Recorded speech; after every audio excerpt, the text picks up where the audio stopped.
Look at this headline. By the way, ladies, it's from the CBS News Los Angeles. Los Angeles health officials take action after local supermarket sells raccoons as food. By the way, I had it in the stack yesterday. I didn't get to it. The government is on the verge of telling us, hey, you know what, all that stuff about cholesterol? Never mind. Forget it. Remember all that stuff we told you about not eating butter and fat and all that? Never mind. Go ahead. Eat as much of it as you want.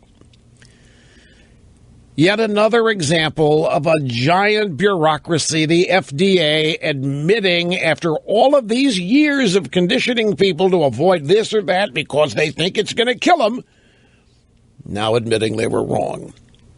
When I saw this headline, L.A. health officials take action after local supermarket sells raccoons as food.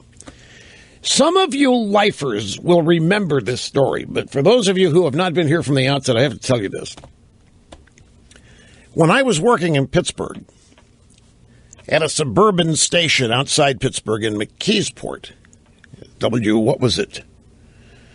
I don't even, this is embarrassing. It was played oldies, 50s and 60s oldies, WXYZ, salted rotten mold. That's what we called it. And I was doing the morning show. And, of course, morning shows back then were not nearly as restricted in terms of how much the host could talk, the DJ could talk.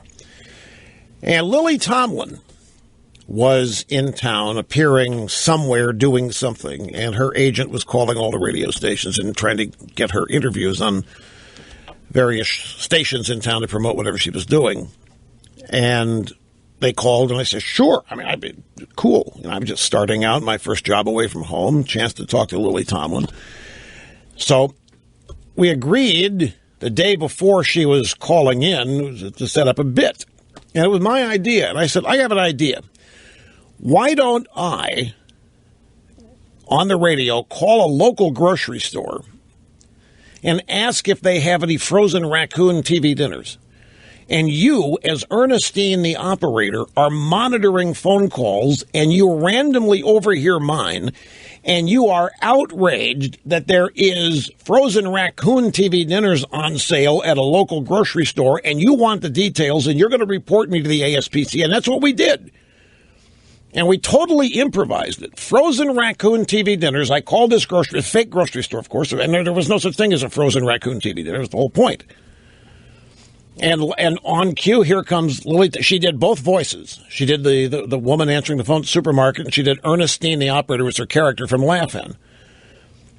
And it was just hilarious. And my mother heard the tape of that bit.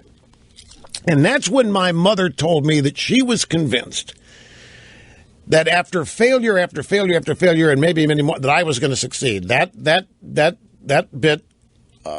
My mother said, I didn't know you were that funny. I didn't know you had that kind of improvisational ability. It was fun. So I see this headline, L.A. health officials take action after local supermarket sells raccoons as food. And this happened, this is 1972 when this happened. This is eons ago. You talk about being on the cutting edge. Here I am in a bit with Lily Tomlin about frozen raccoon TV dinners 1972, and now it actually has come true in L.A. And no, I don't think there's a tape of the bit. And it would be tape if there was any in existence.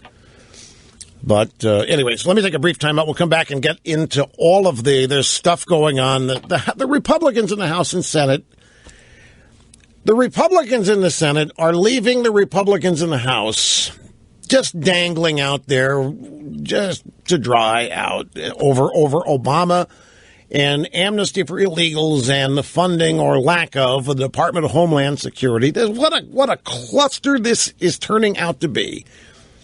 The party runs the show in the House and the Senate, and they can't even get aligned on how to come up with a strategy to pull the rug out from under Obama when it comes to funding the illegal amnesty or the amnesty for illegal immigrants. It's predictable, but it's frustrating to actually see it play out. So sit tight, my friends. Much more straight ahead today in the EIB Network and El Rushbo. Back after this. Your guiding light through times of trouble, confusion, murkiness, tumult, chaos, and the total lack of understanding about anything, and even the good times. Rush Limbaugh behind the golden EIB network. All right, a few observations here about all this Brian Williams and Jon Stewart stuff. Because what we have going on here is in one... it was WIXY, WIXZ, that's, I don't even, it was Wixie, it's WIXY, that's the station in McKeesport, outside Pittsburgh that I worked at. That's the station that fired me for playing Under My Thumb too many times. By the Rolling Stones. Yeah, I got the call letters confused. So, yeah, I played Under My Thumb too many times, and I get followed for not following the music playlist programming format, what have you.